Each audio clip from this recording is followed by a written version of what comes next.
yeah, I don't want Skip to write to me, but I did want to talk about these things he's talking about in terms of what his own life is like, because I think that it's, you know, it's important. In fact, I have talked about these things. I talked about these exact things in messages to the New York Times, which the New York Times just totally ignores. They totally ignore, you know, most of the very important things that they should be paying attention to and caring about, in favor of attacking me, promoting child molestation, promoting degradation of women, promoting, you know, just attacking the idea that people should have any privacy at all.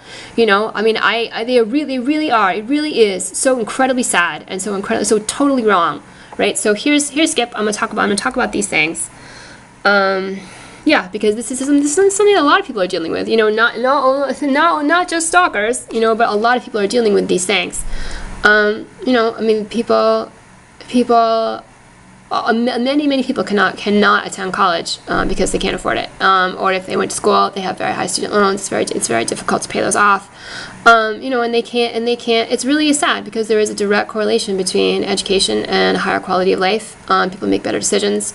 They are able to integrate better into society while still remaining themselves. You know, and their own people, their own individual selves, and they to kind of just mature. I think it reduces prejudice. It reduces just ignorance. Obviously, it would. You know, education and ignorance are basically, you know, so they are. They're opposites. They're opposites to each other, right? I mean, that's just sort of something that you can understand logically. Yeah, so a lot of people don't even go to school in the first place because they can't afford it, or if they do, they have incredibly high student loans. I mean, people should be able to educate themselves their entire lives. They should be able to, you know, take college classes their entire lives, and it should not be prohibitively expensive for them to do that. Yeah, and as far as having to work in more than one place to make money, that's certainly something a lot of people have to deal with, because it is something that a lot of businesses do. They only hire people to work they only hire a bunch of part-time employees to work, and they do not want to hire people to work full-time. They don't, because they don't want to pay the benefits. They don't want to do that, and so of course, you know, the quality of work suffers, because you know, just imagine this, having to work at two places at once. First of all, coordinating the schedule, you know, at each place is incredibly difficult to do, and then you never really learn the work to the extent that you would learn it if you were able to be there, you know, just your 40 hours a week, your 30 or 35 or 40 hours a week.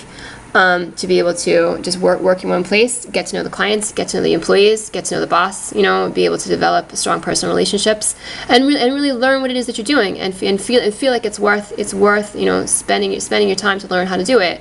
You know, and also it's certainly a very clear message from the business that they don't really care about you, don't expect you to stay around even for a few years. They expect very high turnover. You are totally disposable as far as the business is concerned. So that I certainly understand, and it's very stressful to try to get from one job to the other.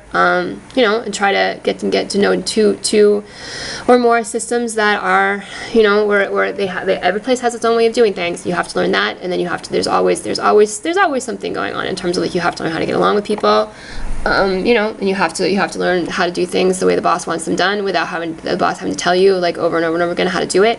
You know, I mean, it's very, very, very difficult, and it's, you know, it's something that businesses should not be allowed to do. It's something that they should not be allowed to just hire a bunch of part-time people instead of hiring full-time people. You know, I mean, they should have to take responsibility for, you know, the work that happens in their own establishments.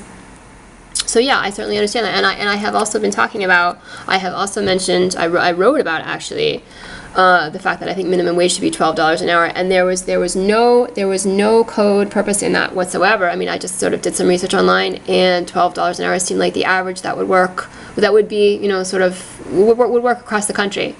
For most people, I was thinking that would sort of just, and it's not like corporations can't afford it, you know, and as far as, you know, businesses, like people who are self-employed, small businesses are concerned, you know, hiring one full-time employee when you can afford it is, you know, going to be better for your business than just you know, expecting to have high turnover with people who don't last because you don't really care about them, or you're not willing to pay them what they're worth.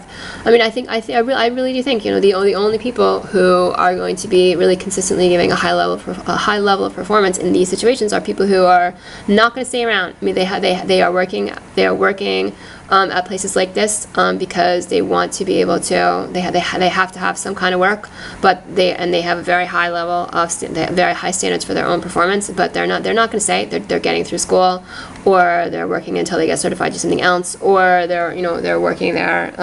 They are definitely not going to make that their career, because there's no reason to make it a career, right? There's no reason for them to make it a career. So those people aren't going to stay. Other people who have similar work ethics, they're not, they're only going to stay for a while. But if you treat everybody better, then you will get a better result, I think, most of the time. So yes, even though I do not want Skip to write to me anymore, this is a part of his life that I certainly have a lot of experience with. I think a lot of people have to deal with it. A lot of people do. It's very unfortunate.